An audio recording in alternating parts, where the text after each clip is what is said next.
Vamos a ampliar primero el tema que me ha tocado hoy día exponer con un caso clínico con el cual me topo muy a diario por este tema de que estoy más en la parte domiciliaria. Es una paciente mujer de 78 años, quien como datos tiene una secundaria completa, es ama de casa y es viuda.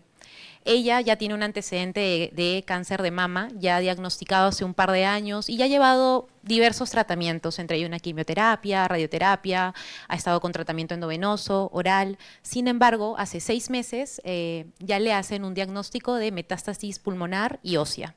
Ante esto, pues, el tratamiento ya oncológico queda anulado, la paciente tampoco no desea seguir con un tratamiento oncoespecífico, pero desde aquí inicia un deterioro funcional progresivo, teniendo así que hace ya 2 meses la paciente es oxígeno dependiente, además es dependiente total funcionalmente, y bueno, siempre está en camita, como podemos ver poquito por la imagen.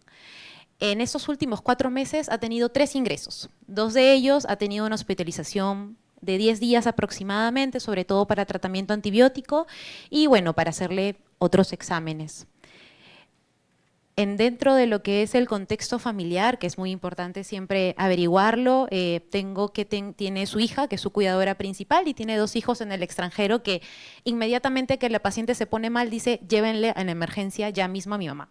Entonces, ¿pero qué es lo que ella usualmente ya me está pidiendo? Que ya no quiere ir a emergencia. Tengo a 2 hermanos por teléfono ansiosos que lo lleve ya, y tengo a su cuidadora principal, su hija, que no sabe qué hacer.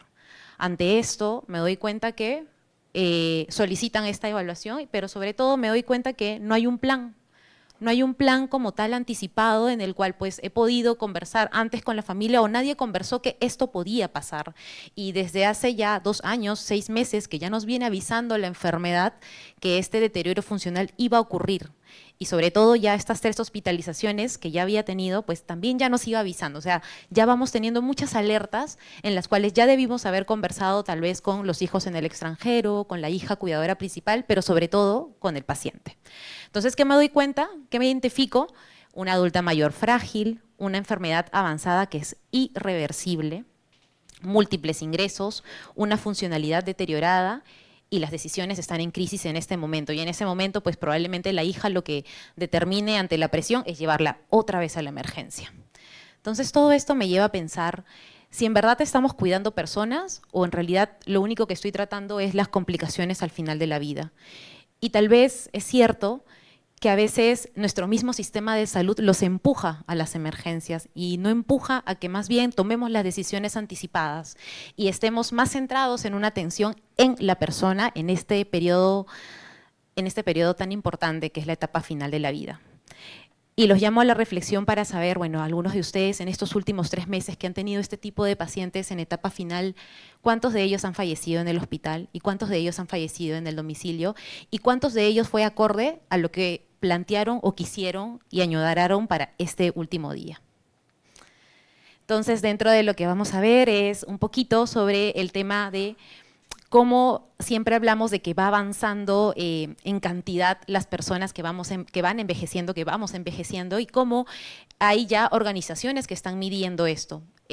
Data que de 11 millones de muertes ocurridas en un sistema intergubernamental de 38 países que tanto tiene América Latina, tiene Asia y tiene Europa, 7 millones de personas hubiesen sido beneficiadas de los cuidados paliativos. Es decir, estamos hablando de más del 50%. Es algo que ya estamos viviendo y que ya es una necesidad que debe estar dentro del plan activo de salud, más allá de tratar el diagnóstico agudo, la infección urinaria, la infección respiratoria, ya debemos tener un plan activo para los pacientes que entran en esta etapa de final de vida.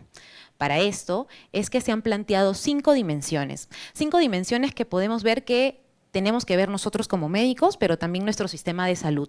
Para esto tenemos primero que debe ser accesible y me lleva a pensar si en verdad la etapa de final de vida para todo el Perú es realmente accesible y creo que no lo es. Pero lo que se plantea es que tiene que ser bien distribuida, equitativa, pero sobre todo oportuna. Dentro del segundo ítem tenemos el tema de la ponencia, que tiene que ser centrada en la persona. Y es que tiene que ser centrado en las opiniones, en las creencias, en lo que uno determina. No es lo mismo lo que yo quisiera para mi muerte de lo que quisiera tal vez hasta mi mismo hermano para su muerte. Entonces, todas esas decisiones tienen que estar centrados en una persona como individual. Por otro lado, tiene que ser de alta calidad. La atención que otorgamos tiene que ser de esa manera. Es digno dar una atención de alta calidad y de esta manera pues maximiza la calidad de vida que tanto siempre la hablamos, ¿no? Y esta calidad de vida también la calidad de muerte. Financiada adecuadamente, que es algo que pues lamentablemente no se logra un 100%, pero sí está dentro de este marco estructural de estas dimensiones. Y sobre todo, y los llamo a todos a generar evidencia, ¿no? Hemos visto, bueno, en los cuadros de Copoes, cómo ya vamos dando cuenta que simplemente saber que una estancia tan chiquita nos lleva a pensar que estamos haciendo mal, también podríamos hacerlo desde nuestro punto de vista domiciliario. Ahora les voy a presentar trabajo que he podido realizar con el programa domiciliario en la Clínica Internacional, y cómo así vamos aportando y también vamos otorgando nuestro granito de arena para que al final se den cuenta y financien este tipo de programas tan importantes para todos nosotros al final de la muerte. Sobre todo para identificar las definiciones y tenerlas bien en claro. ¿Qué es una etapa final de vida? ¿En qué se caracteriza? Bueno, va a ser un periodo que va a estar previo a la muerte y sobre todo que va a impactar emocionalmente a la persona, a sus familiares. Pero no tengamos en cuenta de que se trata de los últimos días o las últimas horas. También se puede tratar de las últimas semanas, los últimos meses. En este caso de la paciente que les presentaba en el caso clínico, tal vez con ella hemos podido aplicar esto en los últimos 6 meses y tal vez un poquito más si es que no hubiese visto tantas hospitalizaciones previas. Entonces, ya con ella, en esta etapa final de vida, 6 meses, por ejemplo. Y la atención centrada en la persona en final de vida está más que todo en la coordinación de sus necesidades, sus valores, sus preferencias. Entonces, llevémonos esto, fin de vida no solamente es últimos días. Dentro de a quienes va dirigido y también para que reconozcamos de una manera un poquito más rápida está esta herramienta NECPAL, en la cual nos preguntamos, y yo veo a la paciente y me pregunto a mí misma, ¿me sorprendería que esta paciente en los siguientes 12 meses falleciera? Entonces, si la respuesta es, no, de verdad que no me sorprendería, luce muy malita, entonces es que yo digo, voy a ver si uno de estos ítems que siguen es positivo, de ser uno o más, pues este paciente tiene que requerir los cuidados paliativos y en este caso como que me acerca un poquito más a empezar a planificar su etapa de fin de vida centrado en esta persona. Entonces, yéndonos a nuestro caso clínico, teníamos que la paciente ya tenía pérdida funcional, ya estaba en camita, dependiente total, y lo medimos a través de la escala de Bartel.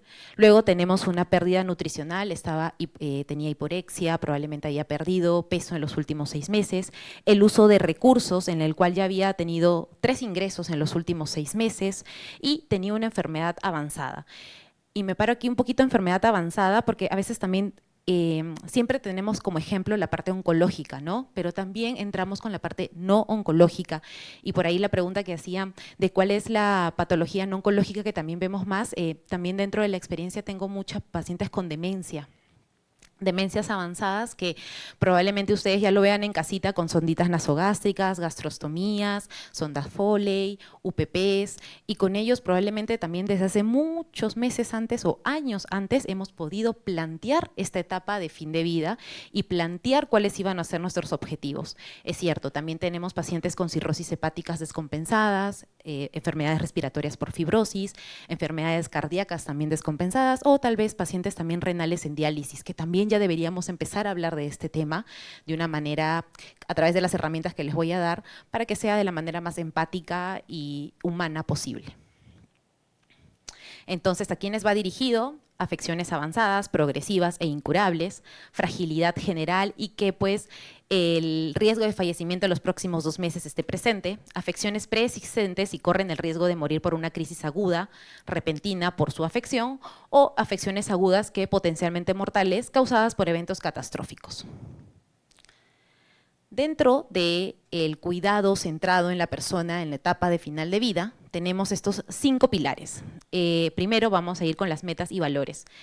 Metas y valores que van a generar una toma de decisiones y que al final van a estar plasmadas en un documento que tal vez lo han escuchado, que son las voluntades o las voluntades anticipadas, que luego vamos a ver como el documento que al final va a estar plasmado de una manera legal. Pero básicamente, ¿cómo llego yo a esta toma de decisiones?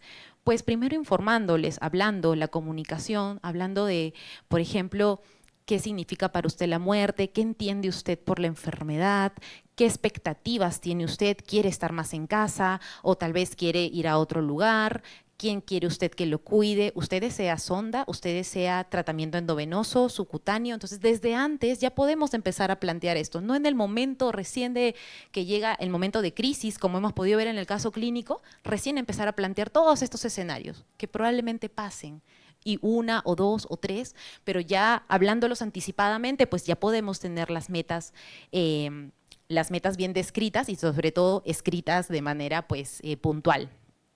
¿Con qué tabús, con qué barreras me he encontrado dentro de estas conversaciones que son un poco incómodas, pero pues son muy, muy necesarias? Una de ellas es la vergüenza y el temor de hablar de muerte. Creen que hablando de muerte la van a traer o que mañana va a fallecer su paciente. Y es como que no lo hable, doctora, por favor, ¿qué cree usted que mañana va a fallecer mi paciente? ¿Cómo se le ocurre? Entonces, encuentro esto, pero no es para que yo me aleje del familiar, no es para que yo ya nunca más vuelva a tocar el tema, tal vez abordándolo de otra manera, tal vez poniéndole otro tipo de situaciones en el cual sí o sí tengo que conversar de esto. Por otro lado, algo que también sucede muy a menudo es que los pacientes no tienen la información adecuada sobre su enfermedad terminal. Usualmente puede ser que el oncólogo me lo derive, pero al final no le dijo el oncólogo que ya su enfermedad era irreversible y vienen con la expectativa de que yo los voy a mejorar para que regresen a quimioterapia. Entonces es como que, no señor, usted está acá para cuidar, para el confort, para cuidados, etcétera. No, yo voy a volver a quimioterapia. Entonces ahí el doctor o los que me derivaron al paciente no fueron claros y es por eso que también solicito siempre mucha claridad en sus palabras o tal vez lo que dicen también las doctoras, preguntarles qué han entendido, porque tal vez no han entendido. Entonces hay que volver a repetir la información tal vez de una manera un poquito más sencilla, más clara, más corta, para que ellos puedan entender todo esto. Y definitivamente hay una falta de financiación. Una falta de financiación para los servicios final de vida, pero que yo sé que poco a poco con evidencia y demostrando los costos, que bueno, es un poquito tedioso hablar de eso, pero creo que es lo que más importa al final y al cabo, pero también vamos a ver cómo la calidad, vamos a ver cómo la satisfacción o también el hecho de que que ha sido bien abordado el fin de vida en domicilio, como voy a poder mostrarles después, es la mejor evidencia que podemos demostrar. Entonces, ¿qué herramientas tengo yo para llegar a este tipo de conversación y sobre todo de metas escritas? Una de ellas está, es una herramienta donde primero se pregunta qué entiende de su situación, qué es lo más importante para usted ahora, qué le preocupa si su salud empeora y quién quiere que participe de sus decisiones. De esta manera ya vamos asignando a una persona adicional, que puede ser su cuidador principal tal vez, u otra persona, quien pues apoye todo lo que ha venido el paciente diciéndonos, ¿no? Entonces, a través de estas preguntas, de verdad que sirven mucho para poder empezar a entablar este tipo de conversaciones. Por otro lado, la empatía que siempre tanto la mencionamos y de verdad que es muy importante, donde uno pueda entender, pueda respetar y pueda ser muy consciente del dolor que han pasado estos pacientes durante los años del diagnóstico y de los años del tratamiento y todo lo que han podido ellos pasar, decirles que admiran de verdad todo lo que ellos han pasado, decirles que tiene mucho sentido que se sienta así, que lo validen de vez en cuando, pues esto les da mucho más a favor de que ellos puedan decirle abiertamente qué es lo que quieren, cuáles son sus metas. Y bueno, para establecer las metas ya tenemos otro tipo de herramienta donde ya destacamos qué es lo que priorizan, qué es lo que no. Entonces le voy a decir, voy a priorizar entonces, señor, su confort, voy a priorizar su lucidez al estar en casa. Entonces voy a evitar cierta actividad, voy a evitar la vía endovenosa, voy a evitar la sonda Foley. Entonces, y de esa manera, en ese marco práctico, ya voy dictaminando voy haciendo ya mi planificación anticipada. Esta planificación anticipada al final se va a ver redactada o hecha realidad con las directivas anticipadas. Esto está de cierta manera reconocido, está reconocido bajo la ley 29414, donde pues lo podemos relatar desde nuestra historia clínica, no hay necesidad de pues llevarlo a la parte del abogado o a un notario, pero simplemente escribiéndolo en la historia clínica ya estamos avanzando bastante, ya estamos describiendo cuál es nuestro plan, cuáles son las directivas anticipadas. Entonces, de verdad que sirve mucho y si está pues legalizado, mucho mejor. Si determina a alguien como su representante legal, como quien va a tomar las decisiones después, a buena hora. Hay muchas, de verdad que sí, me he topado con algunas directivas anticipadas, sobre todo, bueno, por ahí pacientes que se han informado desde mucho antes o les ha llegado esta información y han hecho valer en todo momento las no sondas, no emergencias y no reanimación, que es tan vital que al final algunos familiares, yo sé que en el pro de quererlos y amarlos y que vivan por siempre, lo hacen. Y al final acaban con traqueostomía en la casa, acaban con sondas y no es lo que quería el paciente. Entonces, el segundo pilar, este primer pilar es establecimiento de metas. El segundo pilar es el control de síntomas. Para esto, pues, hay que reconocer cuáles van a ser los síntomas más seguidos que podamos identificar. Y en favor de eso, pues, el año pasado pudimos presentar este póster en Colombia, en el Congreso de Cuidados Paliativos, donde en el programa domiciliario de la Clínica Internacional dirigida a pacientes oncológicos paliativos, oncológicos y no oncológicos, pero siendo la mayor porcentaje de pacientes oncológicos, tuvimos que primero, pues la edad coincide mucho con el hecho de que están entre los 50 y 90 años, casi nuestro 80% de pacientes.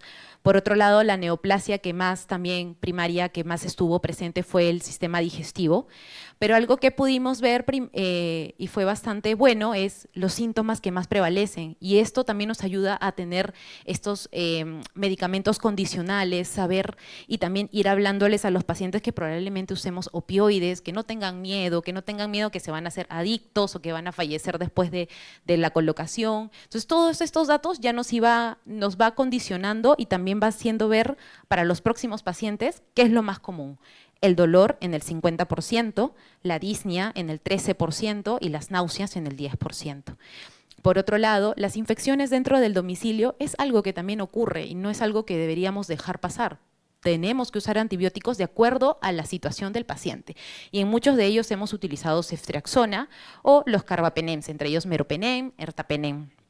Y en el uso de opioides hemos tenido que más o menos el 25% usó morfina y también tuvimos uso de parches de buprenorfina. Entonces, dentro de toda esta información y ¿hubo reingresos, doctora, o no? Bueno, dentro de los 60 pacientes que pudimos ver en estos 6 primeros meses del programa, de diciembre a mayo, solamente tuvimos un reingreso de 9 pacientes. De verdad que es bastante cortita el porcentaje, el 15% apenas, que hemos ido mejorándolo a través de ver qué es lo que estaba fallando, tal vez el manejo, tal vez alguna emergencia y por eso tiene que haber un seguimiento de call, si es posible, 24/7 para poder pues asistir a los cuidadores que son tan importantes en el tratamiento en esta etapa, ¿no? Entonces, observamos la alta prevalencia de dolor e infecciones, las visitas y el seguimiento médico, demostraron que con esto tenemos una baja tasa de reingresos y este programa, de una manera u otra ya va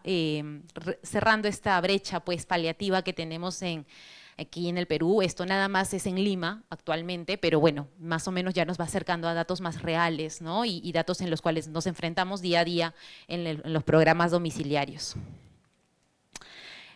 En tercer pilar está el función y el confort. El confort me refiero a la parte del confort físico, la parte del mejoramiento de la piel, cuidarla, la parte de la temperatura. A veces en función también de los familiares con tanto amor, los abrigan demasiado o están en lugares muy cerrados que no entra nada de aire. Todo eso hay que nosotros informarlos. Si no lo hacemos nosotros, de verdad nadie lo va a hacer. Lo van a leer en un artículo o lo van a leer por TikTok y eso no lo va a ayudar. De verdad que hay muchas cosas que nosotros mismos hay que empezar a enseñarles y a educarlos. El confort físico, el tema también de ponerle hay algunas necesidades emocionales por parte de los pacientes que ayudándolos, poniéndoles música, leyéndolos, estando a su lado, son bastante reconfortantes y pues ayudan mucho en este periodo, en esta etapa. Y asuntos espirituales que también siempre son bastante mencionados porque de verdad el paciente lo necesita, y cuestiones prácticas como que a veces el paciente o esta paciente, yéndonos otra vez al ejemplo, en estos últimos 6 meses quiso hacer algo legal o quiso cerrar algún tipo de escrito o quiso hablar con alguien, pero pudo hacerlo en estos últimos 6 meses. Pero en esta etapa donde ya la veo a la pacientita, oxígeno dependiente, en la cama, dependiente total, probablemente con una nueva infección o una nueva reagudización o tal vez avance de enfermedad, ya no es posible. Entonces, otorguémosle con esta parte de confort al paciente de cerrar todas sus actividades y también sentirse mucho mejor y mucho más tranquilo. Bueno, hay muchas más actividades en cuanto a la alimentación, de darle lo que pues ellos gusten, la parte de la comunicación, en la parte de la demencia pues hablar mucho con los familiares que dentro del avance de la demencia pues ellos tienen periodos de agitación, periodos en los cuales va a haber hiperactividad, hipoactividad, a veces enojo, a veces malas palabras. Entonces todo esto tenemos que informar. Si no hay información, los pacientes todo lo van a tomar como algo malo o algo ha pasado, doctora, vamos a la emergencia, etcétera. Entonces, todo esto es en base a la información que nosotros podamos otorgarles a tiempo, en un tiempo preciso y en los cuales pues disminuya todos estos movimientos hacia la emergencia o algún otro tipo de intervención. El cuarto pilar es cuidar a la familia. Definitivamente el familia o la cuidadora principal, en este caso la hija, tiene que ser cuidada y entre ellas pues tenemos que darle la responsabilidad a más personas. Esto no depende de una sola, tiene que ser algo de verdad muy compartido. No puede ser que una persona lo vea de lunes a viernes, otra persona sábado y otro domingo. Entonces no puede ser así y también es nuestro deber como médicos hablar con todos los familiares y de una manera u otra pues dar cuáles van a ser las actividades, cómo deben compartirse, cuál es la importancia también de compartirse estas actividades en la disminución de la sobrecarga del cuidador. Y bueno, este quinto pilar, y que creo que por ahí a veces es el que más podría fallar, porque pues lo he pasado tanto en la parte de coordinación, ¿no? Que lo que se postula es que debe haber una coordinación domicilio-hospital. Que si alguien o un paciente mío de mi programa va a ir a la emergencia, yo debo coordinar con el jefe de emergencia para que lo reciban y también para ver la estancia más corta posible de acuerdo a las metas que he establecido. Entonces, bueno, es uno de los pilares a trabajar en los cuales pues esto hay que determinarlo bien y sobre todo saber cuándo voy a derivar a mi paciente y cuándo no es necesario. La preparación para la muerte. ¿Qué es la preparación para la muerte? ¿En verdad se puede preparar para la muerte? Este es un proceso, ¿no? En el cual cada persona va a reconocer la muerte como un evento natural y no lo hacemos en realidad para que pues no sientan dolor o simplemente no haya sentimientos negativos. Lo hacemos sobre todo para que no sea un evento en el cual el sufrimiento, el duelo se vuelva patológico para los familiares. Entonces, entendamos que atención centrada en el paciente en el final de vida va dirigida al paciente y a los familiares. Y dentro de los familiares va a estar esta preparación tan importante para este momento, ¿no? Que es más, que se acerca un poco más o que estamos un poquito más próximos a vivirlo. Dentro de ya lo final, que es la atención, documentemos, doctores, documentemos todo lo que podamos, pongámoslos en Excel, pongámoslos en cuadros, porque es la única manera, de verdad, de que este tipo de información llegue a lo más alto, por así decirlo, de la parte pues, de salud, MINSA, y vean la necesidad, y vean que tiene que haber mucha coordinación entre los médicos que van a casa con los médicos que están en emergencia y también viceversa, porque los pacientes también que son identificados en hospitalización como pasa en COPOES, pasen a domicilio y así. Todo esto es una coordinación continua, pero solamente puede ser con revisiones y con metas documentadas. Entonces, ¿qué nos llevamos a casa? La mayoría de personas prefieren morir en casa. Sin embargo, el sistema hace que pues siga siendo la mayoría de veces que fallezcan en una sala de emergencia, en un hospital. Una mayor disponibilidad de cuidados a largo plazo y cuidados paliativos en el hogar y los cuidados que se le puede dar a los cuidadores van a facilitar que pues ellos fallezcan en casa, pero sobre todo fallezcan bien, fallezcan con un buen control de síntomas, fallezcan con una familia tranquila, preparada y con un paciente pues que ha cumplido con todas las metas que ha propuesto en algún momento de la enfermedad. La evidencia existente demuestra que en los países donde, bueno, de verdad que hay mayor inversión por los gobiernos en estos servicios, definitivamente pues hay una mayor satisfacción por parte de los familiares y fallecen en casa muy tranquilos con menos utilización de los servicios hospitalarios. La importancia de documentar para generar valiosa información en favor del mayor apoyo a los cuidados paliativos, pues en este caso domiciliarios y viceversa en la parte pues hospitalaria. Muchas gracias.